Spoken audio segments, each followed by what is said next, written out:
Hi friends, welcome to Kadai samayal. நம்ம சேனலை first time பார்க்குறவங்க மறந்துடாமல் சப்ஸ்கிரைப் பண்ணிக்கோங்க அண்ட் கூடவே உள்ள பெல் சிம்பிளை கிளிக் பண்ணிக்கோங்க. நம்ம இன்றைக்கி ஃபுல் ஜார் சோடா எப்படி வீட்டிலேயே ப்ரிப்பேர் பண்ணுறதுன்னு தான் பார்க்க போகிறோம். அதுக்கு தேவையான பொருட்கள் பார்த்துடலாம். ஃபுல் ஜார் சோடா பண்ணுறதுக்கு 2 கண்ணாடி கிளாஸ் தேவை. ஒன்று இந்த மாதிரி பெரிய கிளாஸ் எடுத்துக்கோங்க, ஒன்று இந்த மாதிரி குட்டி கிளாஸாக எடுத்துக்கோங்க. நம்ம சோடாவில் போடுறதுக்காக இப்போ நம்ம அரைக்க வேண்டிய பொருட்கள் எல்லாம் பார்த்துடலாம்.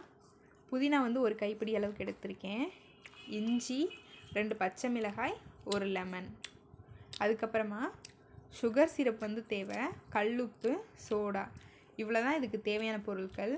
வாங்க நம்ம எப்படி செய்கிறதுன்னு பார்க்கலாம். இப்போ நம்ம புதினா, இஞ்சி, பச்சை மிளகாய் இது 3யுமே மிக்சி ஜாரில் போட்டு நல்லா அரைச்சி எடுத்துக்கலாம். இந்த அளவுக்கு நல்லா அரைச்சி எடுத்துக்கோங்க.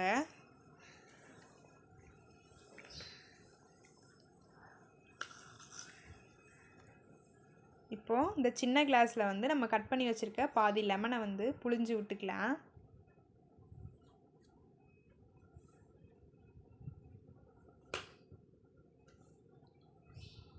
இது கூட 1/2 ஸ்பூன் அளவுக்கு கல்லுப்பு சேர்த்துருக்கேன்.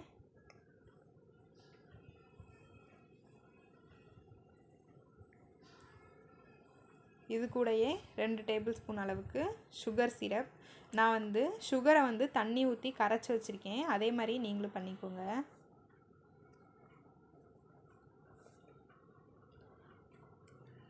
ஒன்றரை ஸ்பூன் அளவுக்கு இந்த புதினா பேஸ்ட்டை இது கூட சேர்த்துக்கலாம்.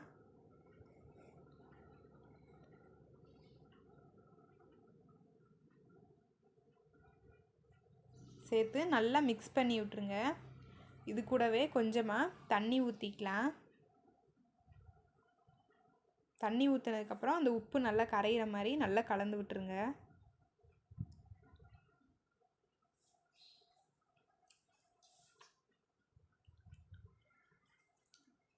இப்போது 3/4 கிளாஸ் அளவுக்கு சோடா ஊற்றிக்கலாம். ஃபுல்லாக ஊற்ற வேண்டாம், 3/4 கிளாஸ் நீங்கள் ஊற்றினா போதும். இந்த அளவுக்கு சோடா ஊற்றிக்கோங்க. இப்போ நம்ம இந்த குட்டி கிளாஸை அந்த சோடாக்குள்ளே போட போகிறோம். பாருங்கள் எப்படி சூப்பராக பொங்கி வந்திருக்குன்னு, கடையில் மாதிரியே. கண்டிப்பாக நீங்களும் இதே மாதிரியே ட்ரை பண்ணி பாருங்கள். நம்ம சேனலோட லிங்க் நான் உங்களுக்கு டிஸ்கிரிப்ஷன் பாக்ஸில் கொடுக்குறேன், வேணுங்கிறவங்க போய் செக் பண்ணி பார்த்துக்கோங்க. இந்த வீடியோ பிடிச்சிருக்குன்னு நினைக்கிறேன். பிடிச்சிருந்தா லைக் பண்ணுங்கள், ஷேர் பண்ணுங்கள். இன்னும் பல இன்ட்ரெஸ்டிங்கான ரெசிபி வீடியோஸ் எல்லாமே பார்க்கணுன்னு நினச்சிங்கன்னா மறந்துடாமல் நம்ம சேனலை சப்ஸ்கிரைப் பண்ணிக்கோங்க. தேங்க்யூ ஃபார் வாட்சிங்.